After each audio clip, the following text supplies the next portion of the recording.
Hi, Lisa Hoffman. I'm giving you the recap for the Mayor and Council meeting for April 13th, 2026. I do apologize. Lots of technical issues today. I wasn't able to live stream it. I don't know why Facebook wasn't letting me do it from my iPad. And then when I was doing my update on my phone's battery died. So the video is being uploaded now. You actually do get better audio when it's pre-recorded. And hopefully my phone doesn't die again. So I want to start with the format of the meeting. So for decades, basically the format had been the mayor and council meeting opens, they give out any awards, then they say, does anybody have any comments on the agenda?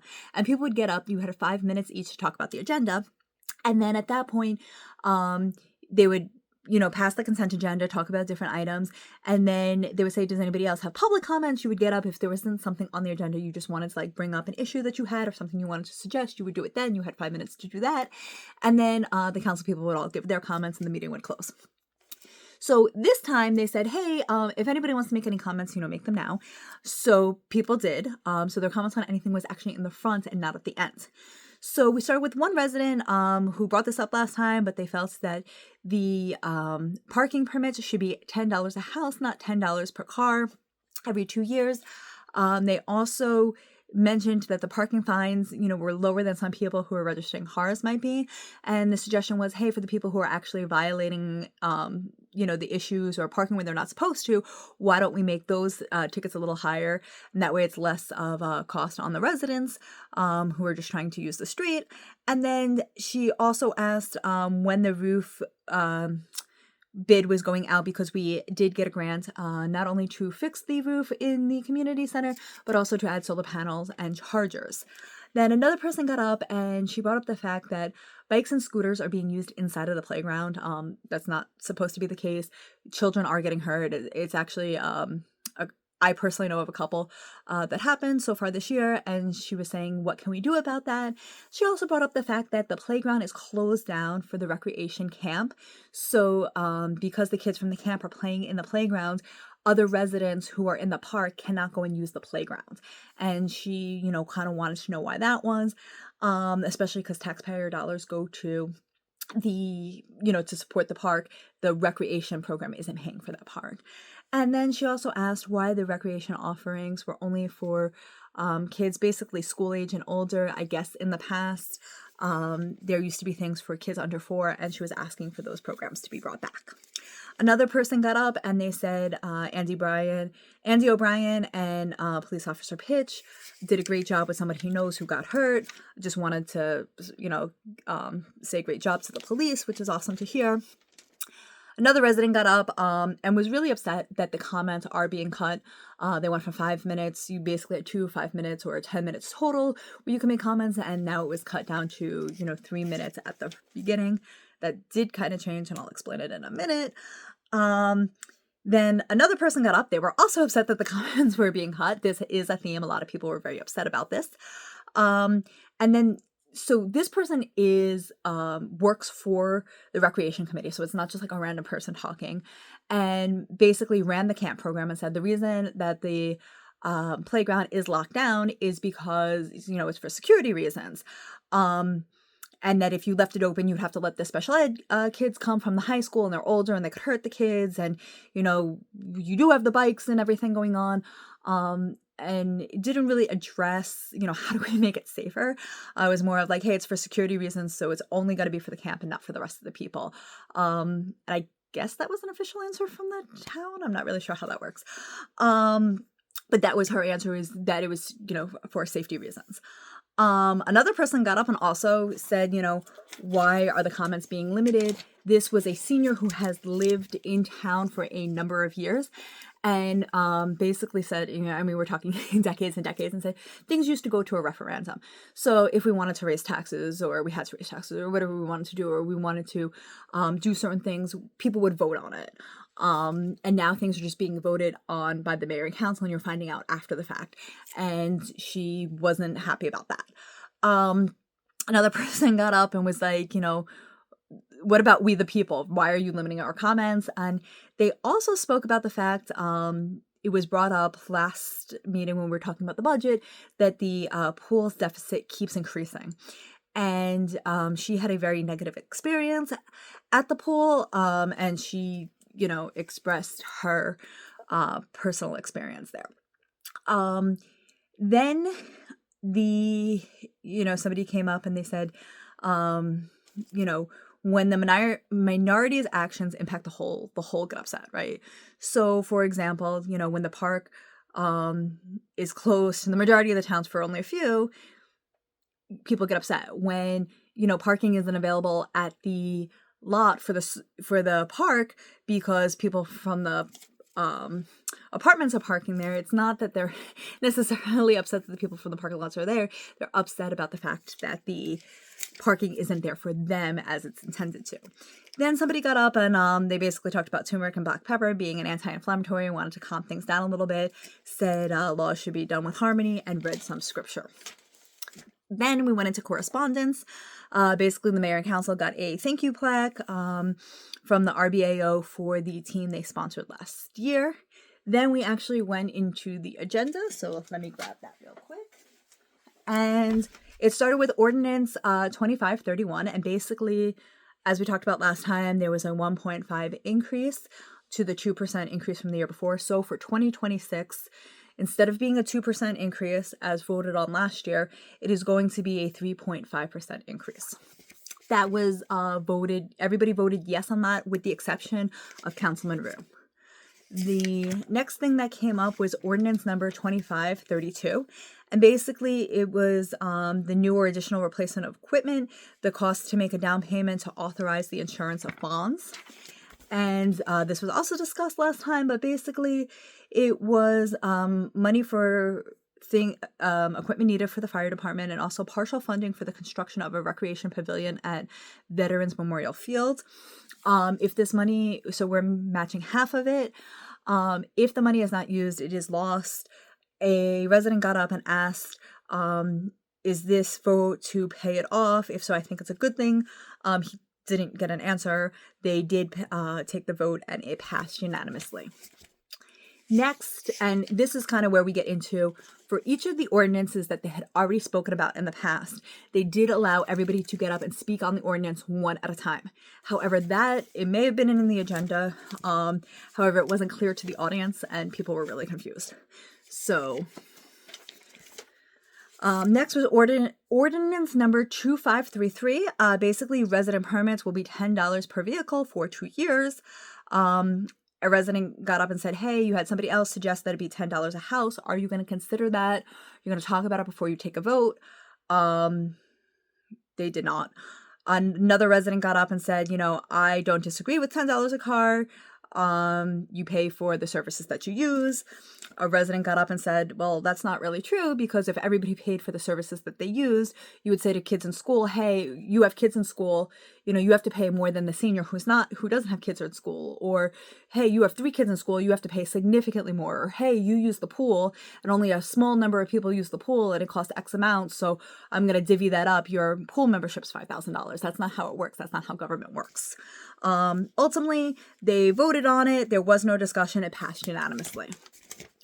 The next thing that was brought up was ordinance number 2534. And this was basically what the cost would be for the pool. This is published online. There was an amendment made for the senior pricing. I'll post that in the comments below. Everything else can be found on the agenda online. Ordinance number 2535 was the summer camp, and it's $165 a year. Then ordinance number 2536 was no parking. Basically, there's going to be no parking in front of the high school and along Veterans Memorial Field between 7 o'clock and 3 o'clock. And if you do park there, there's a $28 fine. Resolution 127 was basically at last meeting. If you remember, Councilman Rue stepped down because of some things on the finance committee. So he was replaced by Councilman Congleton Haley. Now this part, because these were new resolutions, basically they were all kind of done in one group. There were not comments for anything that was going to be new tonight. However, if you watch the video, there are some parts of this that got heated, right? It actually got a little personal in some parts. I'm gonna let you watch it and make your own decisions, and interpret it, how you may. I am just going to say that this particular resolution was mentioned twice. Once, I believe it was Chris who congratulated Joanna. The second time by Councilman Jafar, who did point out that Councilman Rue stepped down, and I'll let you watch those comments for yourself. Next was Resolution 128. Basically, if somebody is 100% disabled veteran, they don't pay property taxes. This is a state law. It is something that is declared through Veterans Affairs. I personally, as a realtor, didn't even know that this came in front of the mayor and council, but it did. So then there was an amendment made to a developers agreement. Now, this agreement had already been passed. There was nothing being voted on. The only vote was to change the name of the developers, like the name in the contract. And it was for, I believe it was for 1099 Hendricks Causeway. There was an amendment to the name. So it was probably, I'm going to assume, just a typo. Maybe they changed it after. I'm not sure, but that was voted on. Nothing major at all. Resolution 130 was the fire department has a 1995 Ford van. They're no longer using it. They donated it to a countywide emergency response team. These people show up when we do have fires. They set up heaters. They provide like drinks and, coffee and stuff like that to our first responders. They have helped Richfield a number of times. So it was great to see that something we don't have a use for anymore is being used and will be put to good use. Resolution 131 was also about disposing of old equipment. Then there was a lot of talk about Resolution 132. So basically what happened is the person who, Jerry Ranieri, who had been on the health department for a number of years, he's moving out of town, so he resigned from the health department. That letter was read at last mayor and council meeting, and the spot needed to be filled. And it was filled by somebody who was related to Councilman Jafar. So Councilman Rue, who is the head of the health committee, basically said, I, am not in agreement with this. We have multiple people who wanted this position. I think everybody should be given fair consideration. And it kind of went, back and forth. Councilman Martucci was like, hey, were interviews always held for everybody every time a position was filled? Because I applied for a position and I didn't even hear, back from anybody. And, Councilman was just saying, we have multiple people who are interested. I don't know what your situation was, but if something is happening and it's wrong, we should be fixing it. It was brought up, that she's a good cat. Like, it wasn't anything personal. He was saying, hey, this is the procedure. Other people were saying, well, the procedure wasn't always followed and so forth. At that point, it was motioned by Councilman Rule to pull it. Councilwoman Kim seconded it, so they pulled it out to vote on it. They wanted to table it. They were overruled. They lost their vote. The two of them said, yes, we want to table it. The rest of the council said no. Then it was voted on, and the rest of the council carried, and she was appointed. It got a little intense. And there were a lot of comments and points made on both sides, and I really feel that you should watch it for yourself. Resolution 133, basically professional engineering services for the evaluation of block 3103. The lot's not listed, but basically it's 6.8 acres of undeveloped land, which could be used to fulfill the borough's affordable housing obligations. We are putting in a significant number of affordable housing in multiple locations. If you have additional questions about that, you can go to the zoning board or you can contact somebody in Borough Hall for specifics on that. Resolution 134 was basically the recreation instructors, officials, and referees, and what the rate that they get, and approving those. And then the last thing was Resolution 135, and it basically was the warrants. So that, we paid what we paid out. All of this, I'm not going to go over the numbers. I was told last time I kind of got into the weeds a little bit with that. I am then going to, real quick, just read you the council people's comments. So the mayor was not there tonight. We hope he feels better. So obviously he did not have comments. Councilman Raimondo, as council president, was running the meeting. Basically, he talked about going to the fish fry. It was a great event. The egg hunt was great. The police department, as we reported on last time, they're putting on some police officers. So they had their written and the physical. The interviews are going to be early May. So I want to say like May 4th or 6th. Double check that date. Then Councilman Congleton Haley talked about RMHS doing tours at the municipal building and how that was founded. She talks about that in length, so you can watch what she says, her comments on that. The RBAO on Saturday, April 25th, is going to have their parade, their kickoff to the season. However, they're currently playing now, so all the kids are excited and doing that. She thanked the volunteers for the egg hunt. It is Autism Awareness Month. I guess a banner was put up for that. She did talk about the pool rates and the recreation rates going up. And then she and kind of Chris added in that, she's like, look, it's not easy because we have to pay the people, and minimum wage is $16 an hour. She invited people to the Richfield Schools International Day. And I guess there's also a Community Member of the Year award. I believe it is through the schools, if I understood that correctly. And then she talked about the crosswalk, carrying the cross and going to the 4 churches that was done for Easter. Then Councilman Jafar talked about, he also participated in the crosswalk. At that point, he said, the argument isn't personal, it's for the benefit of the town. Then Councilman Rue responded, and he basically said that, just because something was done incorrectly in the past, something was done wrong and it was done wrong before, it doesn't mean that it should continue to be done wrong, and that we need to fix it. And his point is, I'm not talking about a person, I'm talking about the process. Basically, he said we need to respect each other and let's fix what isn't correct. He did mention that he was disappointed not to have the backing of the council.